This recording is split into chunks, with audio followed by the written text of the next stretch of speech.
So as we have started this wasteland management in the previous session, and we have discussed some basic aspects of wasteland. What is wasteland and what kind of land is referred as a wasteland? These things have been already discussed in the previous session.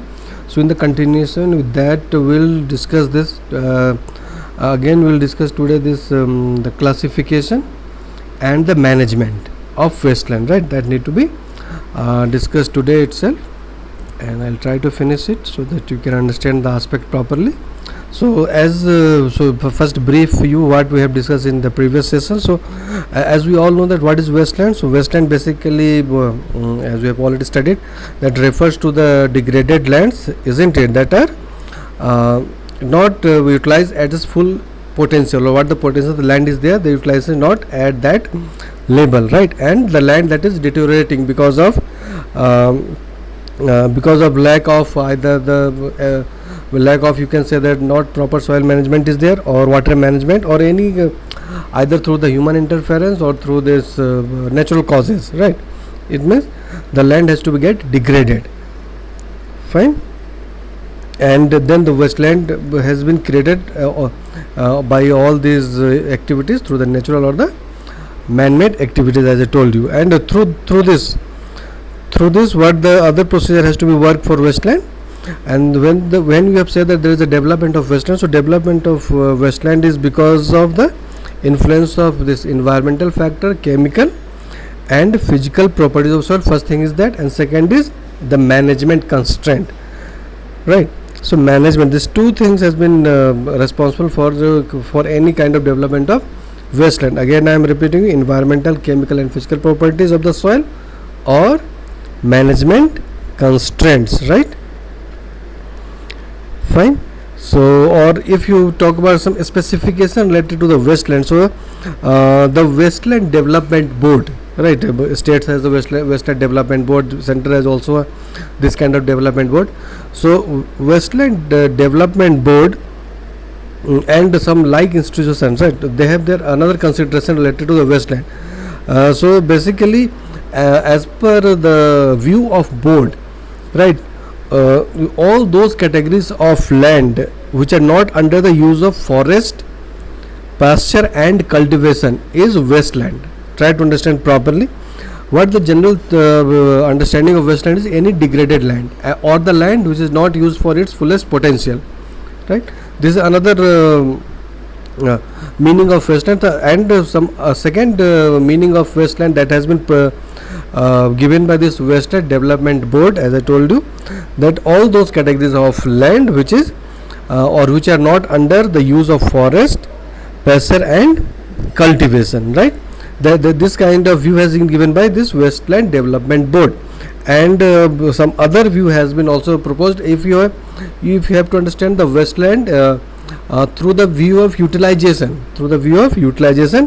so we can classify the wasteland as a forest wasteland and non-forest wasteland, or we can classify cultivated wasteland or non-cultivated wasteland, we can say that, right? So these are the things that has been already explained to you. I have already explained in the previous classes.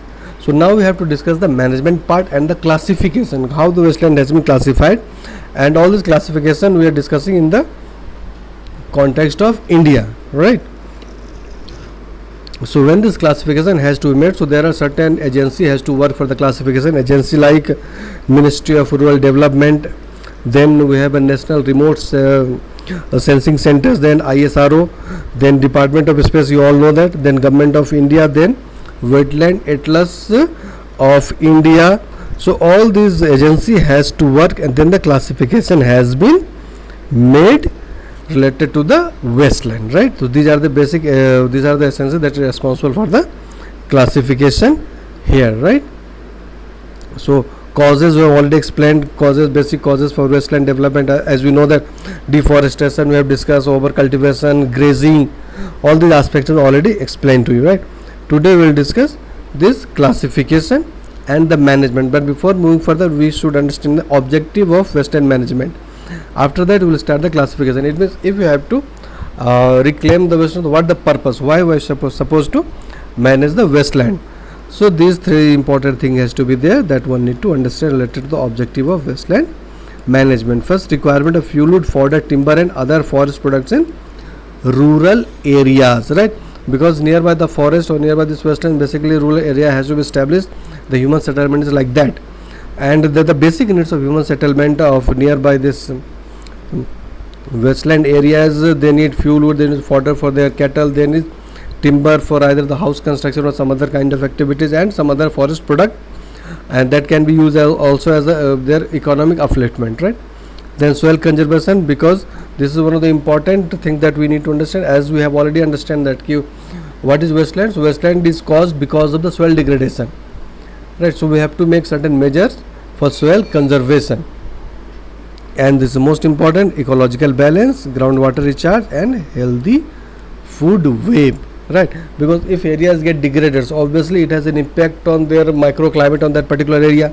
The species that is already there, either it is a flora or the fauna species, that also has to get disturbed, right? So that's why this management is required for the wasteland for any particular area, right? So these are the basic objectives that has to be fulfilled through wasteland management, right? So in Indian context, so this is because of some software problem we have, right? The things that is written here, 13 categories, right?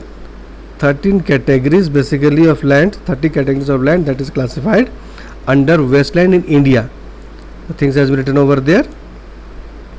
Listen carefully again. There is 13 categories of land that were classified under wasteland in India. 13 categories. Fine.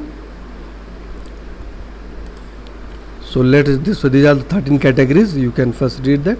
And apart from that, there are two more categories that has been slopey and glacial or snowy area that has to be mentioned also. It means total, if you count, it could be 15 categories.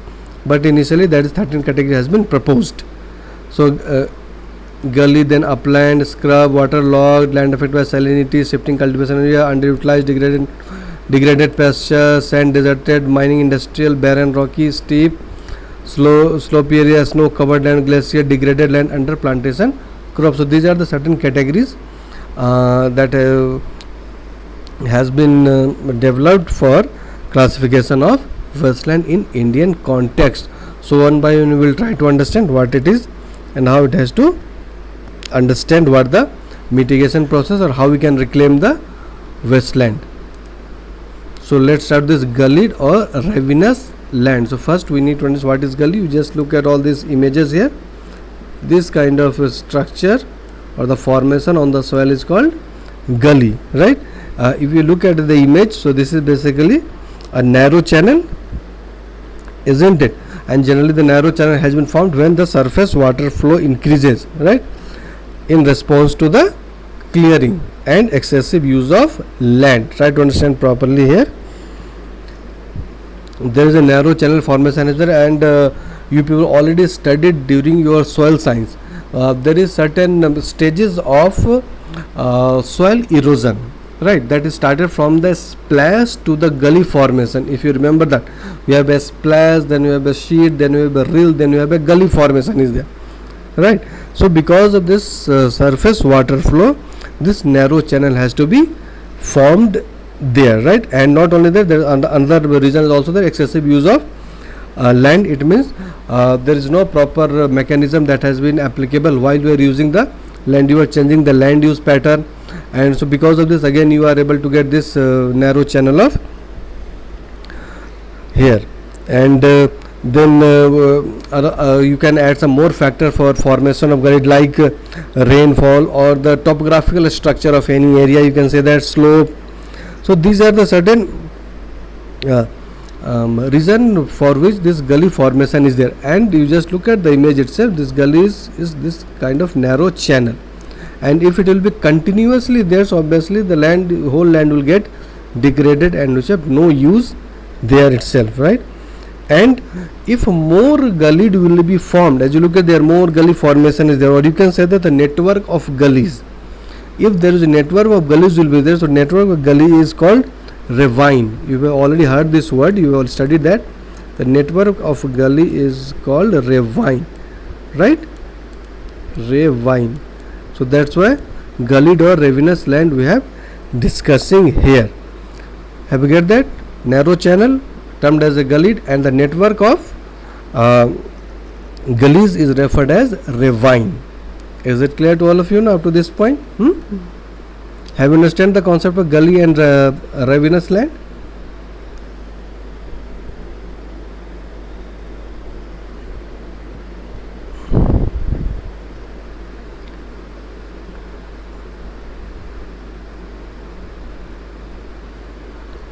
Right.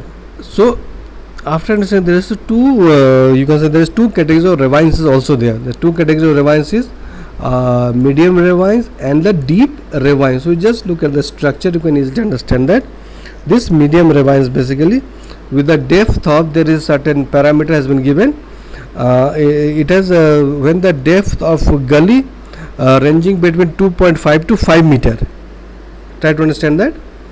See, the gully's formation is there, so here the parameter is when the depth of gully is ranging between 2.5 to 2.5 to 5 meter, right? That is medium ravine. That is medium ravine, and generally near the agricultural land you are able to witness this kind of ravine. And if you talk about the deep ravines, obviously the depth of ravine is more than 5 meter, so that is deep ravine. And you will find this kind of ravine generally where the river is there, so the or the area that is close to the river, you will find deep ravine in that particular area. And near the agricultural land you are able to witness this medium ravines. Criteria I have told you. Here the gully formation depth is 2.5 to 5 meter, when the deep ravine more than 5 meter the depth of gully is, right? Now, so we have understand that this is that now the land is become degraded because of the gully formation. Now, how to mitigate the problem? So, management, how the management has to be done there. So, first easing of slope gullies and by checking the surface flow. Easing slope of gullies, it means we have to make certain measures. Either you can make certain concrete structure, or you can do certain rocks you can place there, so that you can ease the slope of gully, right? And second thing is that you have to create certain kind of checking measures. You can make check dam, something like that, so that the surface flow can be controlled. This is the one thing, right? Through this you can manage the formation of gully, and then the gully area can be recovered. Or second is afforestation horticulture program, that you can easily understand that you can plant numerous trees or the any horticulture plants on the where this gully formation is there. So through this we are able to stabilize the present rate of erosion. So when the erosion can be controlled, the gully formation can be curtailed down. Then we can use this locally available rock structure. Through this we are able to plug that. It means we can using that rock structure to check all this kind of degradation there. Then soil conservation measures, lots of soil conservation check dams you can build. We can make certain concrete structure there. We can plant trees there, so that conservation measures can be used. And then the diverting the runoff water, right? If excess water is there, so better you can make some other channel, so that the runoff can be from that particular channel. So through all these measures we are able to minimize the further loss because of gully formation, right? So the gully formation become a degraded, and through this we have to reclaim the land that has been degraded because of gully formation. Is it clear to all of you? I hope the thing is clear. So let me again repeat to this scrub land. So as I have already told you, scrub land is basically area covered with the low trees or bushes, or generally the height of the woody plant is 5 to 8 meter, depend upon the stems. If it is single stem, it will be 5 meter. If it is multiple stem, that would be maximum 8 meter is there. And because of that reason, this area is very much prone to degradation because of erosion there, right? And then this area is also subdivided totally based on the presence of vegetation. So there's two subclasses is there. First, land with dense scrub and land with open scrub. So you just look at that. If it is open scrub, so soil surface is a bit exposed here, isn't it? So say soil surface is a bit exposed, so obviously degradation can be started, right? Erosion, when the erosion will be there, degradation will be automatically there, right? So if you talk about this land with a dense scrub, here you just look at here. Here this kind of land may be chemically degraded, right? And because of degraded, you can easily understand that if degraded, if because of the chemical exposure is there, and then the land become degradation will be started, and then after that we are supposed to lose the top soil cover, and through this the whole land will get degraded itself here. So generally in this land with dense scrub, chemically degradation has to be there. And if this kind of land, you can say if it is in a slopy area will be there, right? The image that you will is a flat, but the same condition if you look at the slopy area, so you can easily understand that because of the slope, again the bushes are there, and then the small woody plant is there, so that kind of plant has not that kind of impact by curtailing down the velocity of water or the runoff. So again the erosion can be takes place easily, and the land becomes degraded automatically there itself because of all those reasons. And open scrub, that you can easily understand here, right? The most of the soil cover, the soil surface is bit exposed, right? And because of the exposed, erosion will be start. If any kind of rainfall without any other reason, if it is a man-made activity or whether it is a natural activity, immediately the erosion will start. So through all these reasons the degradation will be there itself, right? Then how to manage then this kind of land if you have this kind of land is there, right? So here one thing you have to do, just you look at here, if undulating upland having flat top could be converted into potential woodland by planting some perennial species, it means now you are changing the composition of species there. Say initially the scrubland has generally this bushes or some other small species. Now we are converting all these bushes and the small plant into some perennial species. Perennial, you all know that it means the species that has to be sustained the whole year, and not only whole year, for the during its whole age that has to be there. It means they are not supposed to lose their shade, and the plant has to be properly there at that particular place. So perennial species is there, so we have to change the composition of species, right? Second, protective cover to check excessive erosion. You can take any protective cover, right? Protective cover, as we have already discussed, that try to cover the soil surface, right? Check the water flow. If water flow is there, try to check that. Isn't in any checking measurement check, you can make a small dam, or you can do some pit. You can make a pit in the path of the runoff, or you can make a proper reservoir where water can be stored there, isn't it? So through this you are able to check the excessive erosion there, and also through this measure the degradation of that land can be minimized there. And this kind of maintenance involve obviously a small amount of capital. It means there is no heavy investment has to be done there, right? At the minimum cost we can have a maximum result by doing all this practice. What the practice we are doing, we are just planting some perennial species, and second we are getting some protective cover there on the field itself. So waterlogged marshy land, this kind of land people are very much familiar, and generally the low lying land is there. It means the lower part of the land where this water has to be stored. So what kind of land is called waterlogged land? So that is where the water stand most part of the year, isn't it? That part of area is called waterlogged or marshy here. Again I am repeating, what the waterlogged land, you can say that the water stand for most part of the year. If any area we have where the water is staying for most part of the year, that is waterlogged or the marshy land. Again there is two subclasses is there. One is permanent, right, waterlogged area.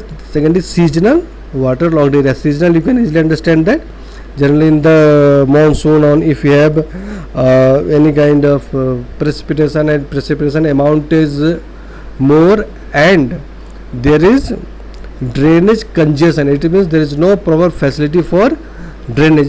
You understand that how to pass out the excess water on the field itself. So if during the rainfall, if water has to be stayed there and there is no proper drainage there, then you will witness a seasonal water logging there, right? And generally in the plain area, in the not hilly areas, water has to be run off, but in the plain area you can witness this kind of phenomena nearby your agricultural field or nearby your village. You can witness that, right? And then the permanent, it means most part of the year the water has stored there, that is permanent there, right? And you can easily understand, like any low lying areas is there, or you can say that any if there is any area along the canals or any the river banks is there, so that kind of area is permanently waterlogged. It means throughout the year you are able to see the water stored in that particular area. So the permanent and seasonal waterlogged area, that has to be understand. Now the area, then now what the management. So as I told you, because of the congestion of drainage, the water has to be stored. Now this is the reason, drainage of excess water, right? You have to make a certain facility for drainage of excess water. It means you can make certain rivulets, or you can make certain proper path, or even using some machines you can throughout the excess water that is on your field there. Then proper soil working, obviously soil working is required there. Then this is important, changing the schedule of planting operation and selection of suitable species for afforestation, right? Have you got the changing the schedule of planting operation? So you have, if you are conducting any planting operation, so basically you need to understand what kind of water logging area is that, and on the basis of that you have to frame the time frame for any kind of planting activities. First thing is, second thing is that as per the area or as per the water logged condition, right, you have to select a certain tree species which can be used for the afforestation there. Then you can plant trees on the ridge where the area of economic importance. Then you can also grow some grasses there, isn't it?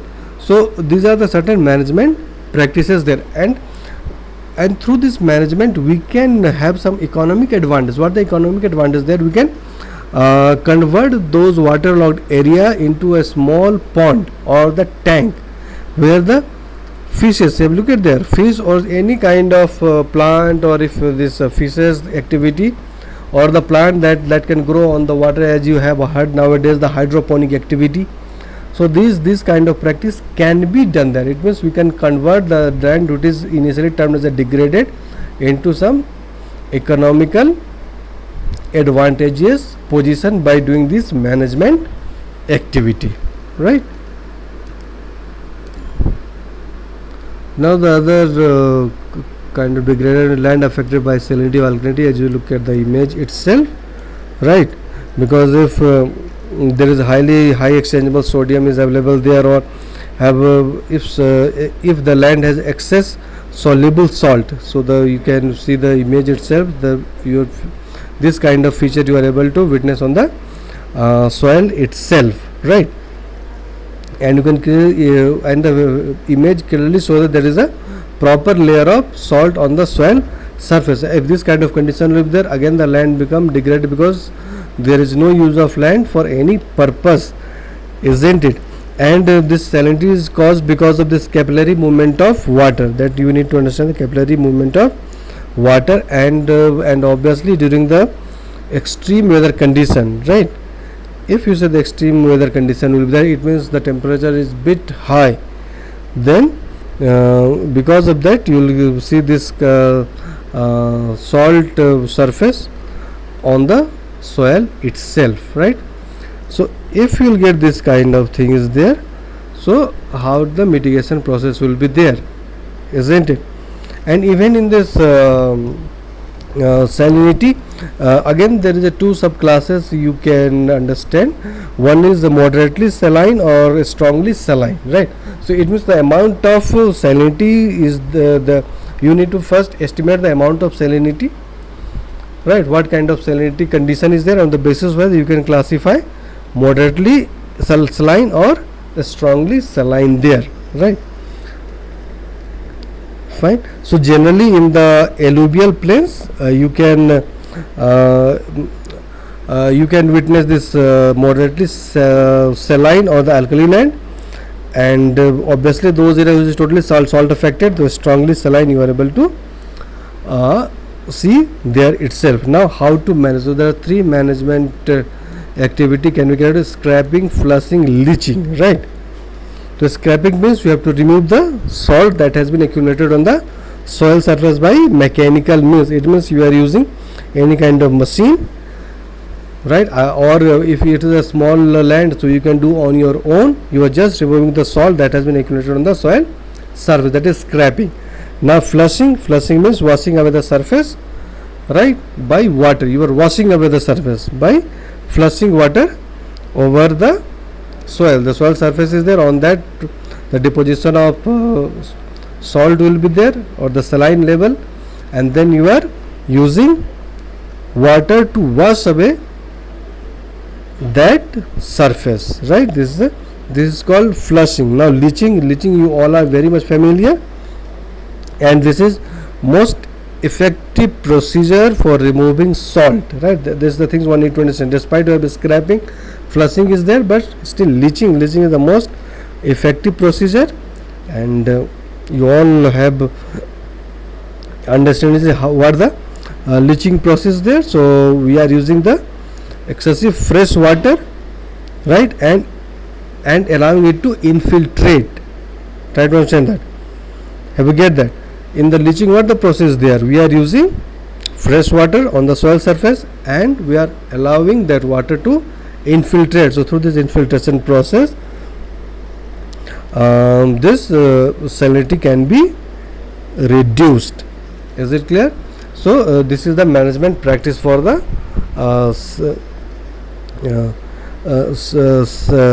land that is affected by the salinity or alkalinity. Is it clear up to this point? Now the other where the land has been degraded is shifting cultivation area. So mostly in the northeast part of our country, this kind of agricultural practices is there. So students from northeast can easily understand the things, in which basically this slash and burn method has been used, right? It means we are slashing the vegetation, certain part of vegetation. As you look at here, both the side is proper vegetation. This area has been clearly felt. Slashing or burning, first slash and then burn it, and that whatever the area that has been vacated, that can be used for agricultural purposes. So that is called shifting cultivation, right? And it is a very traditional practice for growing crops, and generally this kind of practice we have witnessed in the northeast part of our country itself. So you just look at here, certain part of this, the certain part of this, and what is called shifting, when the existing practice has been done in this. So after 2 or 3 or 4 years, when all this nutrients has been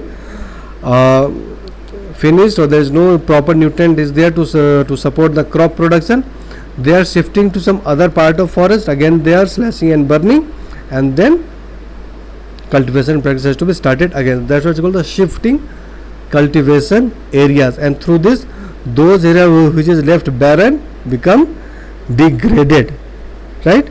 Become degraded. So you can witness here, just look at this area, this patch on the forest land, just with the slash and burn activity. First you are slashing it, then you are burning this particular patch of forest, and then cultivation practice has to be there. So through this shifting cultivation practice also there is a result has been found that there is a degradation of that particular land, right? Now if the degradation will be there, then how the mitigation will be there?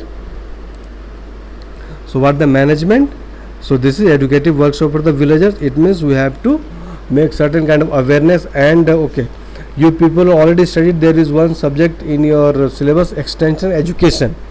So in that you have already studied that we are making educative workshop for the villagers. We have to make aware, we have to discuss with all the aspects of their own livelihood and all this shifting cultivation practice, what the advantage disadvantage that is attached to it, all these practices there, right, to make aware the defective system, as I told you.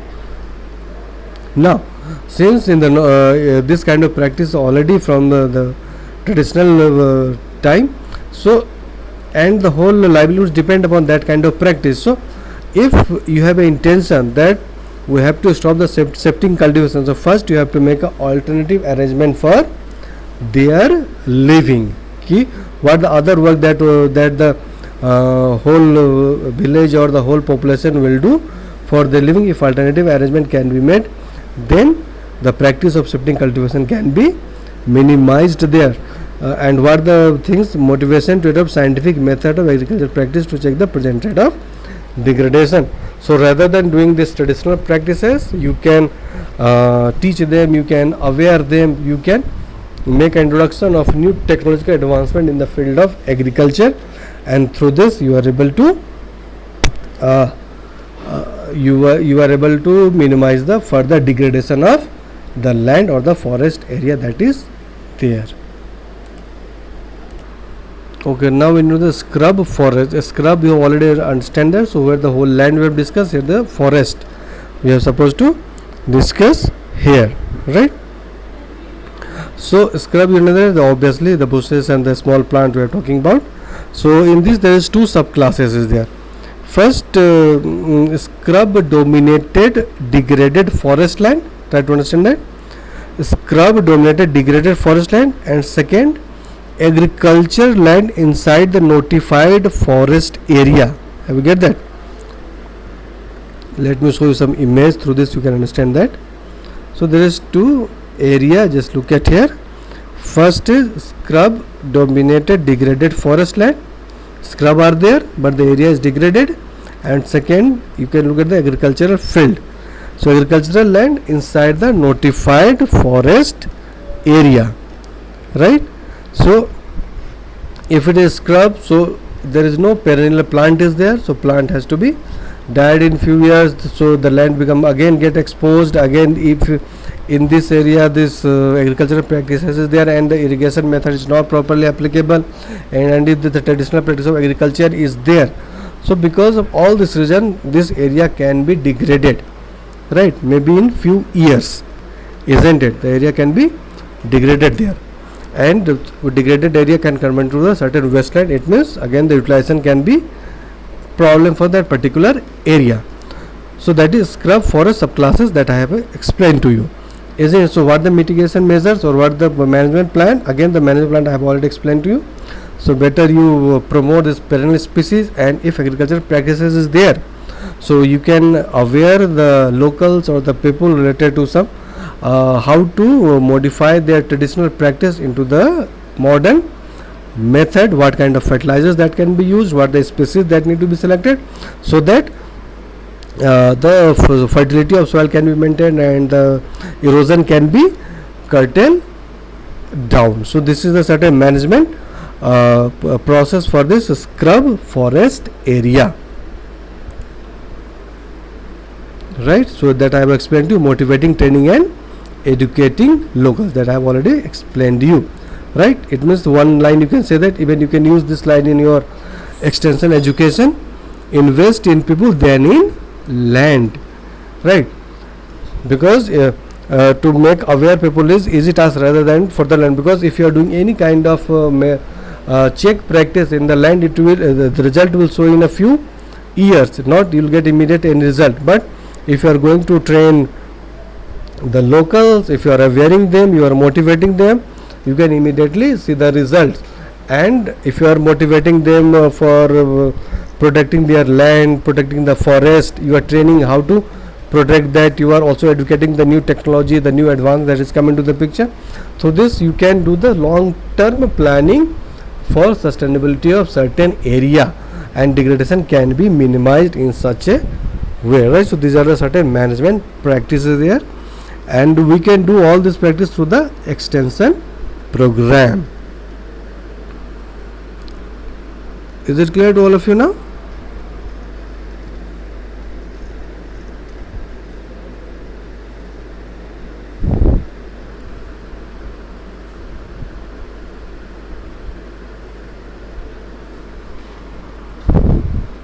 Okay, now this degraded pasture. So pasture is basically those land which can be used for grazing purposes. So in the grass or again the bushes or the small plant will be there, which can be consumed by the livestock either through the grazing or the browsing activity. That is, and if there is no check on grazing or the browsing activity, the land become degraded. How? Because if continuous grazing will be there, so the plants or the grasses will get no rest time to grow, right? And if the things will be continuous, then what will happen? The whole soil surface get exposed, and when the surface get exposed, erosion will takes place, and in a few years, right?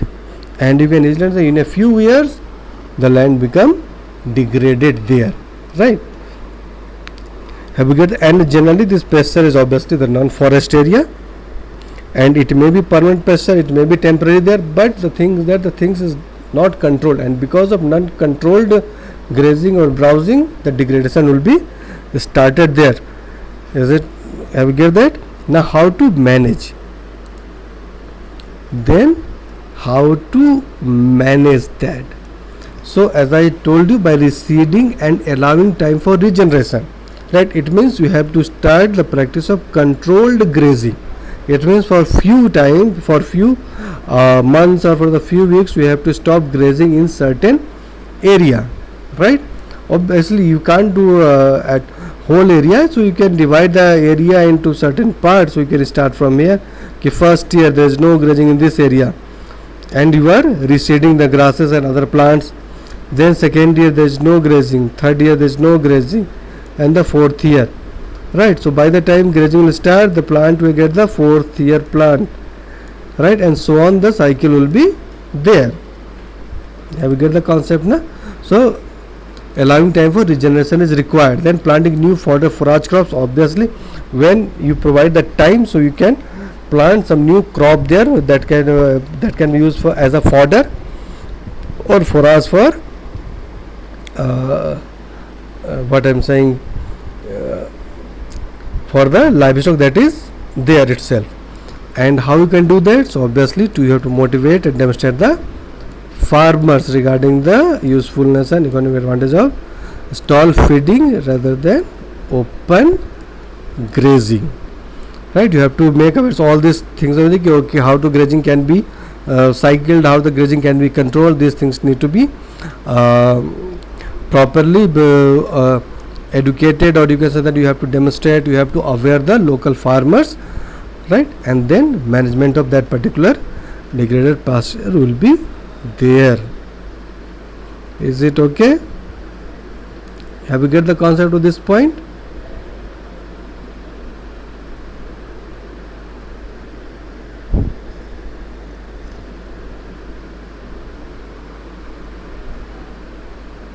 Okay, then I like to conclude the session here itself. So half of the, because total 13-14 is there, we have already understand the 7 classification of wasteland.